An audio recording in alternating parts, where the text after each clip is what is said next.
இன்னும் 2 டேஸில் பாட்டிக்கு பர்த்டே வருது. அதுக்கு ஏதாவது gift வேற வாங்கணும். உனக்கு ஏதாவது நல்ல ஐடியா இருக்கா? வாங்கி வந்த திங்ஸை எடுத்து வைத்துக்கொண்டே சந்தனா கேட்க ஹரிஷ் அவளை ஏக்கத்துடன் பார்த்தான். நீ கூட அந்த விஷயத்தை மறந்துட்டல சந்தனா என்று வருத்தத்துடன் நினைத்தான். ஆமாம், 2 வருஷமாக நாம் இருந்த லட்சணத்துக்கு இவன் நம்மளை பார்த்துக்கிட்டதே பெரிய விஷயம்.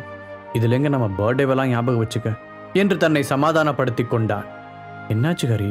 நான் கேட்டுக்கிட்டே இருக்கேன், நீ ஏதோ யோசனையிலே இருக்க. சந்தனா கேட்க சுயநினைவுக்கு வந்தான் ஹரிஷ். பாட்டிக்கு பர்த்டே கிஃப்ட் தானே, அதை என்கிட்ட விடு, நான் பார்த்துக்கிறேன். ஹரிஷ் சொல்ல சந்தனா அவனை நம்பிக்கை இல்லாமல் பார்த்தாள்.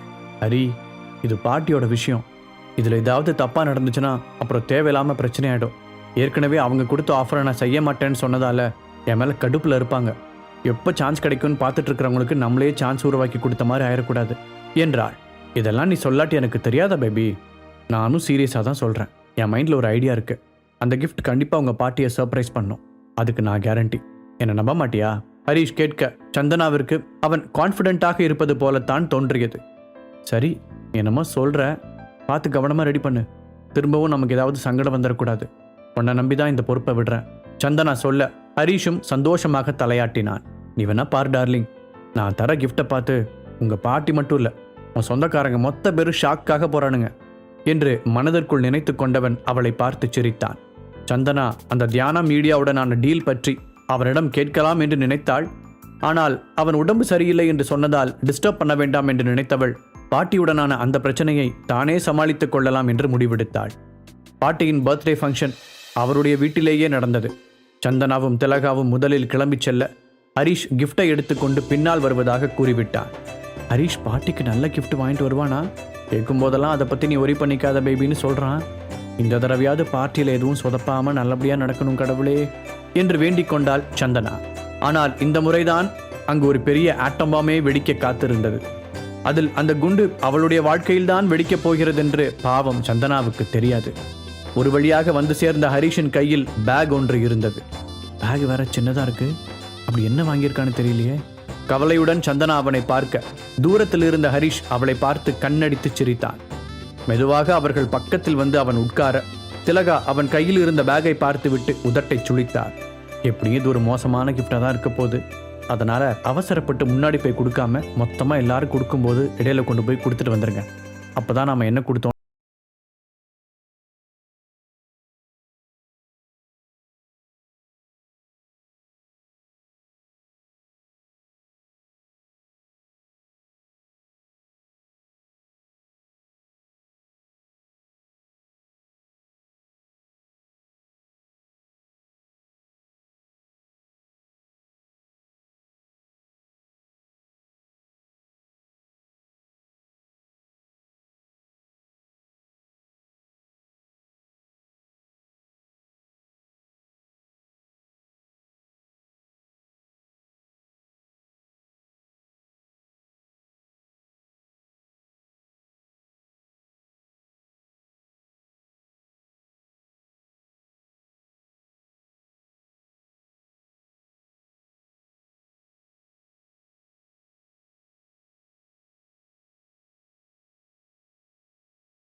என்றான்.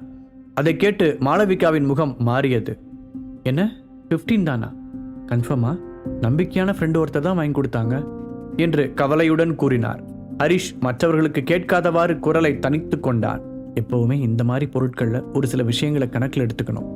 ஃபர்ஸ்ட், அதில் டைமண்ட் இருக்கு. டைமண்டோட சைஸ், கட்டிங், கலர், அப்புறம் கிளாரிட்டி இதெல்லாம் தான் இம்பார்ட்டண்ட். நீங்கள் கொடுத்த கிஃப்டை நான் லைட் வெளிச்சத்தில் பார்த்தேன். அது அந்த அளவுக்கு பெஸ்ட்டாக ஒன்றும் இல்லை. ஹரிஷ் சொன்னதை கேட்டு மாளவிகாவின் கண்கள் ஆச்சரியத்தில் விரிந்தது. அவன் இந்த அளவிற்கு விவரங்களை தெரிந்து வைத்திருப்பான் என்று அவள் எதிர்பார்க்கவில்லை. அவர்கள் இருவரும் பேசிக் கொண்டிருந்த போது வாசல் பக்கம் ஏதோ சலசலப்பு கேட்டது. எல்லோரின் கவனமும் அங்கு செல்ல அசோக் லேசான தள்ளாட்டத்துடன் உள்ளே வந்தான். அதை பார்த்து அங்கிருந்தவர்கள் முகம் சுளிக்க அவன் மேடை ஏறி பாட்டியிடம் சென்றான். என்னதான் இருந்தாலும் ஃபேமிலி ஃப்ரெண்ட் என்பதால் பாட்டியும் அவனை பார்த்து மகிழ்ச்சியாக சிரித்தார். இங்கே வந்ததில் ரொம்ப சந்தோஷம் அசோக் என்று பாட்டி கூற அவன் கையில் இருந்த கிஃப்ட் பாக்ஸை அவரிடம் கொடுத்தான்.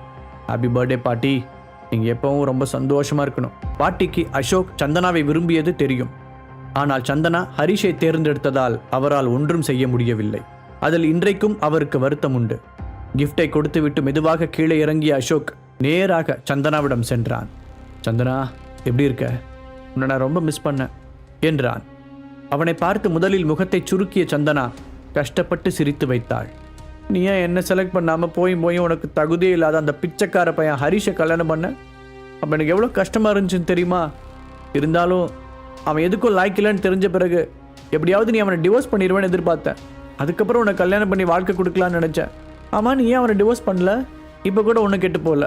நீ அவனை டிவோர்ஸ் பண்ணிடு, சரியா என்று வாய்க்கு வந்ததை உளறினான். திகைத்து போய் நின்றிருந்த சந்தனா அவன் சொன்ன கடைசி வார்த்தைகளை கேட்டு கோபத்தில் முகம் சிவந்தாள். அசோக், ஷட்டப், வார்த்தை அளந்து பேசு. எங்க வந்து என்ன பேசிட்டு இருக்க? எனக்கு ஏற்கனவே கல்யாணம் ஆயிடுச்சு. இந்த மாதிரி எண்ணத்தோடு என் கூட பழகிற மாதிரி இருந்தா இனிமே நான் இருக்கிற பக்கமே வராத என்று அடிக்குரலில் வார்த்தைகளை கடித்து துப்பினாள். பாட்டியின் பர்த்டே பார்ட்டி என்பதால் தன்னால் எந்த பிரச்சனையும் வந்துவிடக் கூடாது என்று அவனை அடிக்காமல் தன்னை கட்டுப்படுத்தி கொண்டாள். ஆனால் மாளவிகாவின் பக்கத்தில் நின்று இதையெல்லாம் கேட்டுக்கொண்டிருந்த ஹரிஷால் தன்னை கண்ட்ரோல் செய்து கொள்ள முடியவில்லை. அவளோட ஹஸ்பண்ட் நான் பக்கத்திலேயே இருக்கேன், ஏன் முன்னாடியே என் ஒய்ஃப் கிட்ட டிவோர்ஸ் பண்ணிட்டு போன்னு சொல்லிட்டு இருக்க, என்ன தைரியம் உனக்கு என்று அவனுடைய சட்டையை பிடித்தான் ஹரிஷ். அப்போதுதான் ஹரிஷை பார்த்த அசோக், ஓ நீ இங்கே தான் இருக்கியா? ஆமாம், உனக்கு என்ன வர்த் இருக்குன்னு என் சந்தனாவை மேரேஜ் பண்ணிக்கிட்ட? நீ ஏன் ஒரு லூசர்? உனக்கெல்லாம் என் சந்தனா கேட்குதா என்று லேசான குளறலுடன் அவன் கேட்டான். அசோக் என் சந்தனா என்று திரும்ப திரும்ப கூறியதில் ஆத்திரமடைந்த ஹரிஷ் அவனை அடிப்பதற்காக கையை ஓங்கினான். அதற்குள் அவன் கையை யாரோ பிடிக்க அங்கு கார்த்திக் நின்றிருந்தான். அசோக் இந்த ஃபேமிலியில் முக்கியமான ஒருத்தன். சின்ன வயசுல இருந்தே அவன் எங்களுக்கு தெரியும். ஆமாம், நீ யாரு? ஏதோ இவளை கல்யாணம் பண்ணிக்கிட்டேன்னு போனா போகுதுன்னு எங்கள் ஃபேமிலியில் சேர்த்துக்கிட்டு இருக்கோம். அவன் அடிக்கிறதுக்கு நீ கை ஓங்குறியா?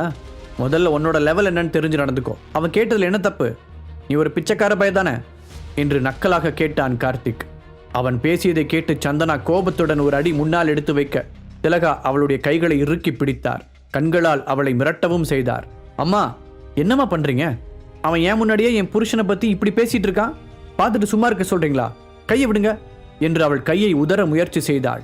ஆனால் திலகாவின் பிடி ரொம்ப ஸ்ட்ராங்காக இருந்தது. யாரு? நான் பிச்சைக்கார பையனா? நானா ஹோட்டலில் பில்லு கொடுக்க முடியாம மற்றவங்க கிட்ட கெஞ்சிக்கிட்டு இருந்தேன் என்று ஹரிஷும் பதிலுக்கு கிண்டலாக கேட்டான். கார்த்திக் சின்ன வயதிலிருந்தே பாட்டியின் செல்ல பேரனாக வளர்ந்தவன். அதனால் அவனுக்கென்று அந்த ஃபேமிலியில் ஒரு ஸ்பெஷல் கவனிப்பு இருந்தது. இப்போது ஹரிஷ் பேசியதைப் போல இதுவரை யாரும் அவனிடம் பேசியதில்லை. அதனால் ஆத்திரத்தில் நிதானம் இழந்த அவன், டேய் நாயே, யாரை பார்த்து என்ன வார்த்தடா சொன்ன என்று கத்திக்கொண்டே ஹரிஷை அடிக்க பாய்ந்தான். அவனுடைய வேகத்தை கவனித்த ஹரிஷ் சட்டென்று நகர்ந்து கொள்ள தலைக்குப்புற விழுந்தான் கார்த்திக். நடந்த சண்டையை இதுவரை அமைதியாக வேடிக்கை பார்த்து கொண்டிருந்தவர்கள் இப்பொழுது கார்த்திக்கை பார்த்து பரிதாபமாக உச்சி கொட்டினார்கள். இருந்தாலும் இந்த ஹரிஷுக்கு ரொம்ப தைரியம் தான்ப்பா. பாட்டியோட செல்ல பேர மேலேயே கை வச்சுட்டான்.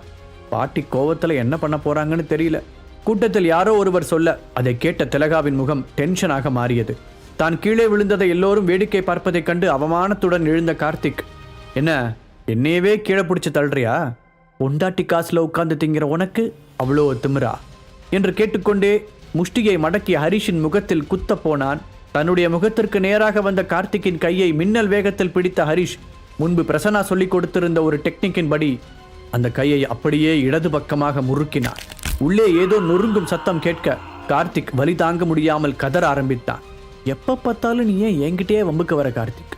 ஹரிஷ் கோபமாக கேட்க அங்கிருந்த எல்லோரும் அதிர்ச்சியுடன் அவர்களை பார்த்து கொண்டிருந்தனர். இது எல்லாமே சில நிமிடங்களில் நடந்திருக்க பாட்டியால் சட்டென்று அவர்களை தடுக்க முடியவில்லை. ஹரிஷ் கார்த்திக்கின் கையை முறுக்கியதில் வலியில் அவனுடைய முகம் கொடூரமாக மாறியது. அதை பார்த்து பாட்டியின் கண்களில் கனல் தெரிய அவரை முந்திக் கொண்டு திலகா முன்னால் வந்தார். ஹரிஷ், அவனை விடு! திலகா சத்தமாக கத்த ஹரிஷ் கார்த்திக்கின் கைகளை விட்டான். உனக்கு கொஞ்சம் கூட அறிவே இல்லையா? இங்க எவ்வளவு முக்கியமான ஃபங்க்ஷன் நடந்துகிட்டு இருக்கு. இங்க வந்து ரவுடி மாதிரி சண்டை போட்டுக்கிட்டு இருக்க. உன்னால எப்ப பார்த்தாலும் எங்களுக்கு பிரச்சனை தான். எந்த பேக்ரவுண்டுமே இல்லாத உன்னை போய் கல்யாணம் பண்ணாலே என் பொண்ணு, அவளை சொல்லணும்.